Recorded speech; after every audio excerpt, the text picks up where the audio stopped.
comic fam, we're breaking the internet today. Buckle up, because I can't even believe what's about to go on. I know what's about to happen, and I'm still not prepared for this. The trending comics in the comic book market. We're here at the table like we do every single week. Hit that subscribe button with an Overstreet price guide advisor, Russ Bright. How you feeling? I'm pretty all right. How you guys doing? Dude, I'm doing great, and the community is freaking out right now because what did I say at the start of the year, Russ? I think you said it was the year of the peach, Tom. The year of the peach, and it has been solidified this week. Let's give a big congratulations to the #1 artist of the year, Peach Momoko, signing a deal, going exclusive with Marvel. Let's hit him with number 10. Number 10 on the list, we have Champions #1, the 1 in 50 Peach Momoko variant. Everyone knew this was going to be hot. I don't think anyone knew it was going to be this hot. Pre-sales weren't even in this range. Book came out on Wednesday, and we are seeing sales solidly around $180, which for a 1 in 50 is just unheard of. Now, some may be concerned about Peach going exclusive to Marvel, but she did have some words to say about that. I want to give a big thank you to Yo Mutsu for passing on Peach's message. Yo is Peach's translator and had this to say: "We will miss working on DC, Image Indie, and many more amazing titles, but we are hoping this will be a big step forward for her career. We can't share too much, but Marvel is stepping up for Peach. Not only doing covers, we will be stepping into new challenges as well. So we know there is lots of stuff on the horizon for Peach and her fans." Not to mention what Peach posted, reminding the community that she is a horror artist at heart. And she also posted this very disturbing image, and I'm digging it. And she said, "Don't forget, I may be Marvel now, but I'm also this. Maybe I'll mix the two worlds." I can't imagine her doing something even more epic. Until right now. So while Peach may have signed a deal exclusively with Marvel, she is still taking the time to work with collectors and local comic shops. Hit him with the big news, Tom. Peach Momoko has decided to collaborate with our show so that we can release the first ever Peach Momoko wear to the comic book community. That's right, ComicTom101.store. We are releasing the first Peach Momoko merch to the world. We are releasing a shirt and a tote bag, and you got to tell them about where these images came from and why they were made. Milgi Comics had a break-in a little bit earlier this year, and Peach Momoko reached out and offered a couple pieces of art from her Hakai Tosaisei collection. Now, Hakai Tosaisei is a Buddhist way of thought, which is destruction and regeneration. And what she specifically said is that this is like your store. It has been broken, but it will get rebuilt. And we thought it works perfectly to be able to release this t-shirt and tote merch. Courtesy of Peach, the profits of this are going to be able to go towards our store, bettering our location security and protecting our members' comics.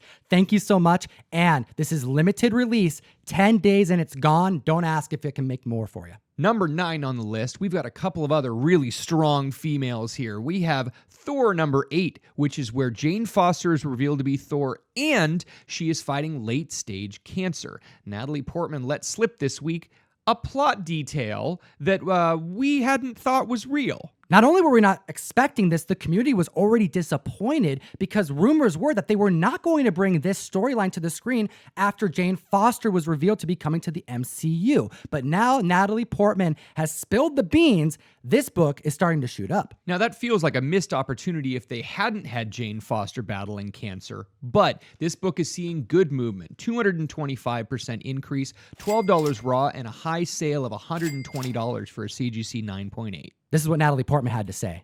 "I can't tell you much. I'm really excited. I'm starting to train. I'm starting to get muscles. If there can be all these female superheroes, the more there are, the better. I'm trying to think. It's based off a graphic novel of the mighty Thor. She's going through cancer treatment and is a superhero on the side. I'll remind the community, her transforming into Thor progresses her late-stage cancer. It's killing her. This is a must-read, and seeing Jane Foster on the screen can't come soon enough." I agree, Tom.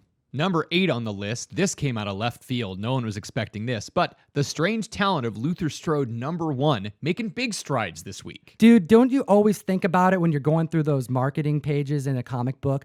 Man, I wish I could get a monkey. Heck, I wish I could become a bodybuilder. You know, all I have to pay is like $2 and I get the book. I actually sent away for x-ray specs and they did not work, Tom. Oh, terrible. But you know what? It did work for somebody in the pages of this comic book. Now, Luther Strode takes the step and actually looks to get a bodybuilding course in the back of a comic book, and somehow it works really, really well. He is a human who has perfected being a human and basically morphed himself into a super being.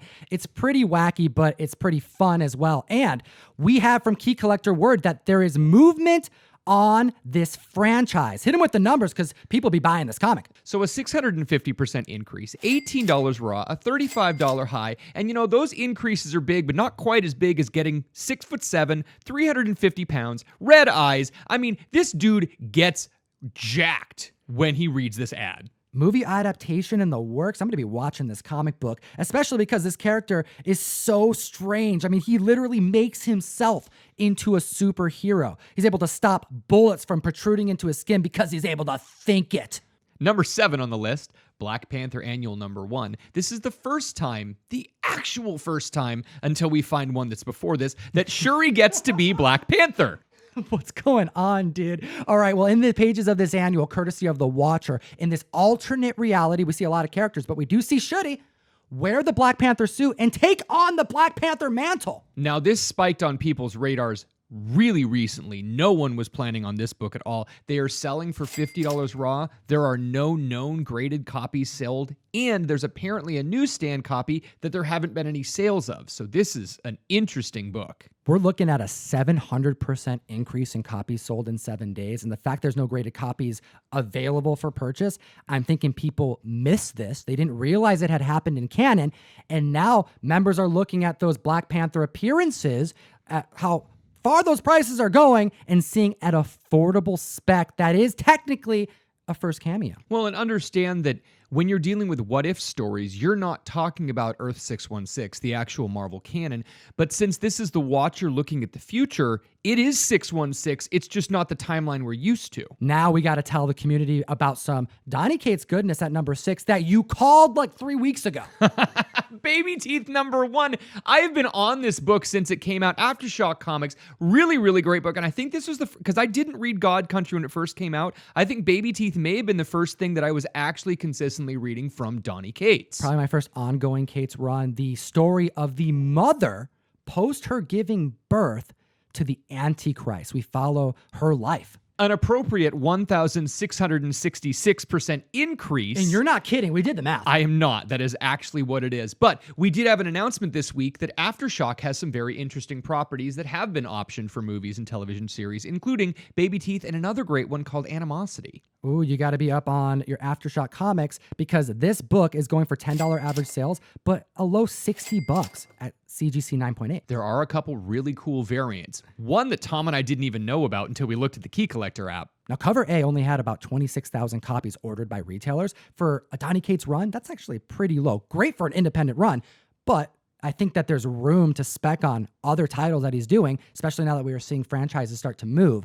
And we got to let you know about the 25 copies that exist of this goat-skinned variant.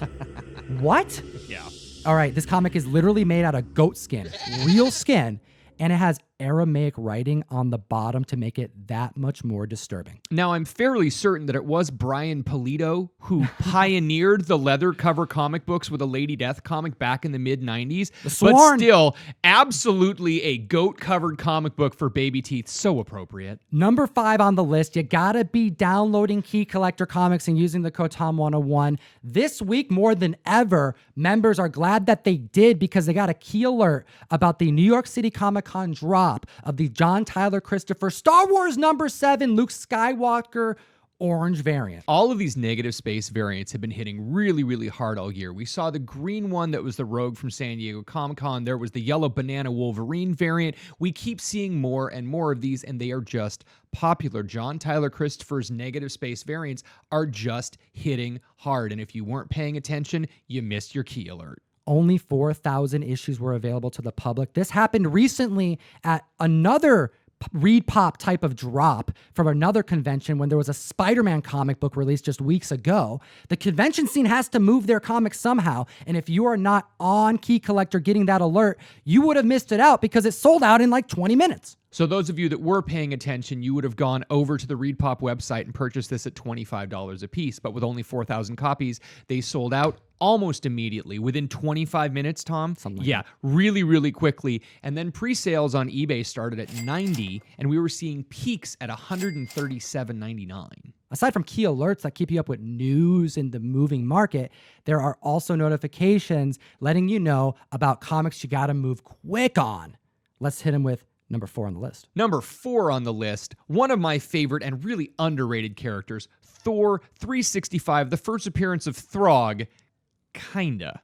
Well, you know books be spiking from Thor because of Donny Cates. This is what he had to say. This new Thor script I'm writing is maybe my favorite thing I've written at Marvel in a long time. Who knew writing a frog would be so much fun? Thor, frog, Throg.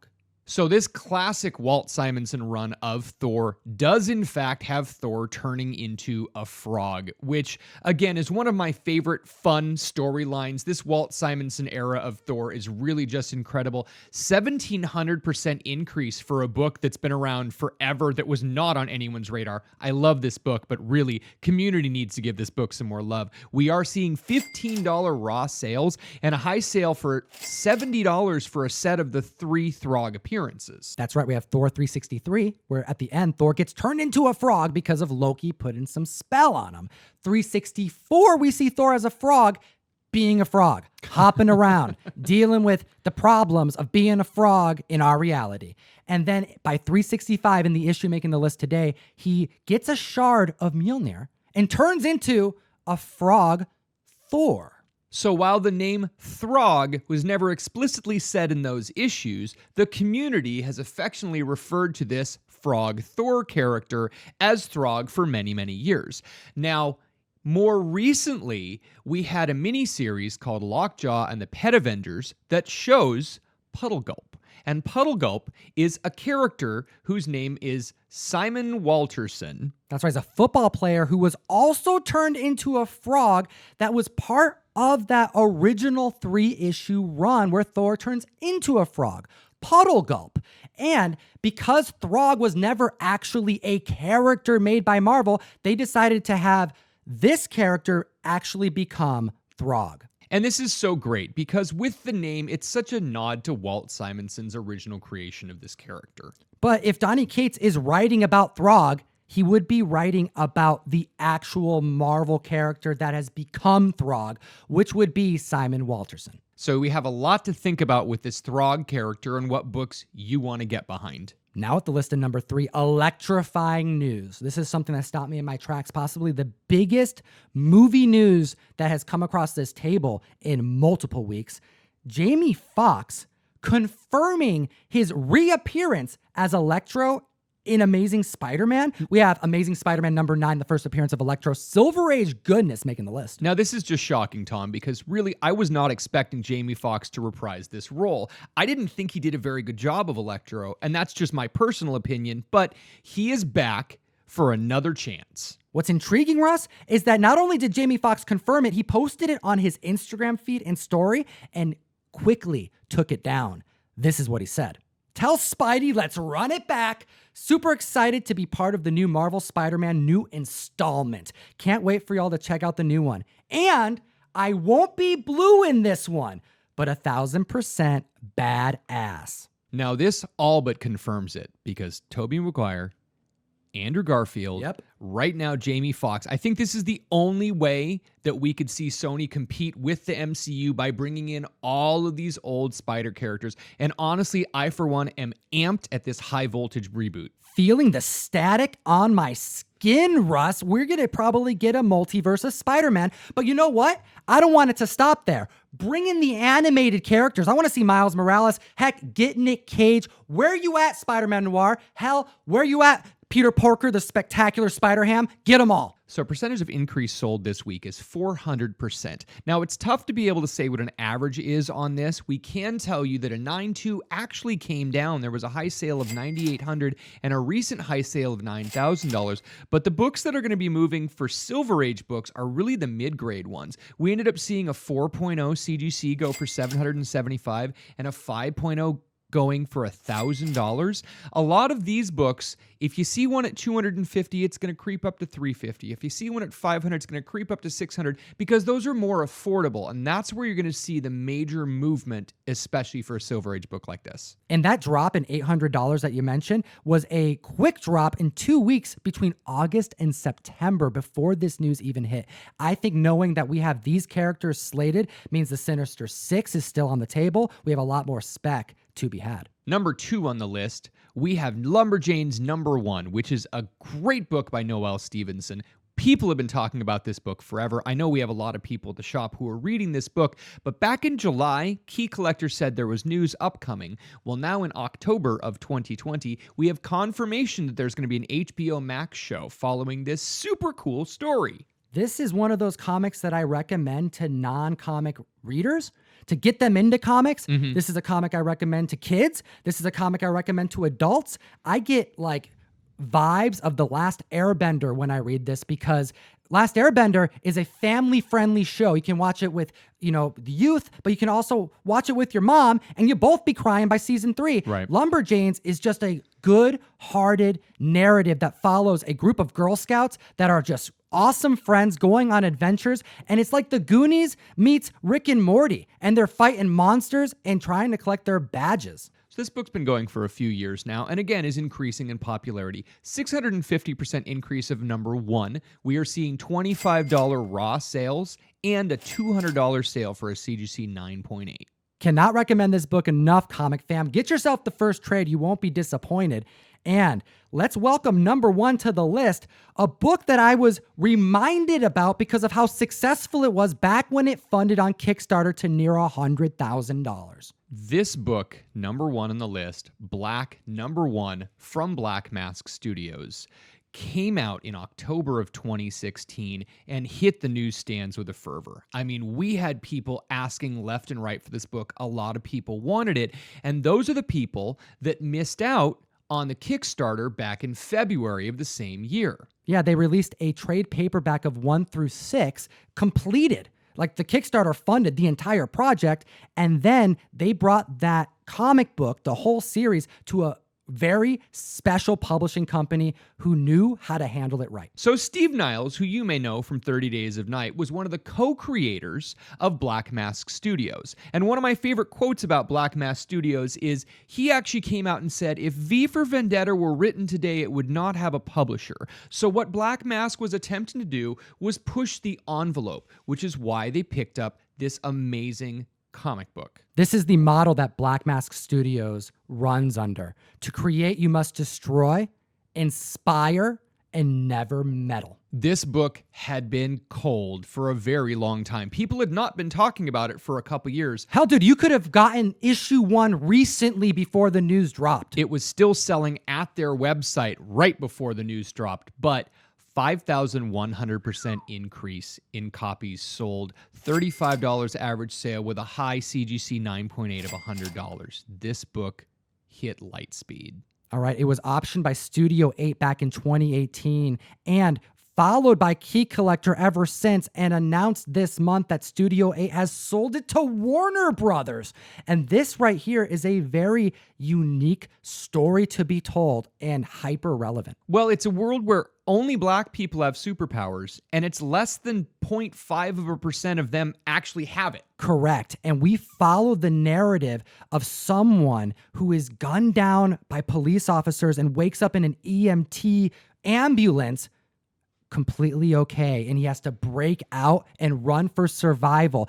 And it has a Matrix element to it. He gets a mentor. He finds out that there's this underground society of superheroes that are not just being monitored, but they're being trained and maintained in secret. Being optioned by Studio 8 was interesting enough, but the fact that it's been sold to Warner Brothers means it most likely is going to go into production, and that really excites me. For only being a 6-issue series and how successful it was, it is very cool to see studios taking chances on independent comics, especially those that are a little bit more sensitive, because that's what comics are about, taking chances. That is absolutely correct, Tom, and it is great to see more studios taking chances.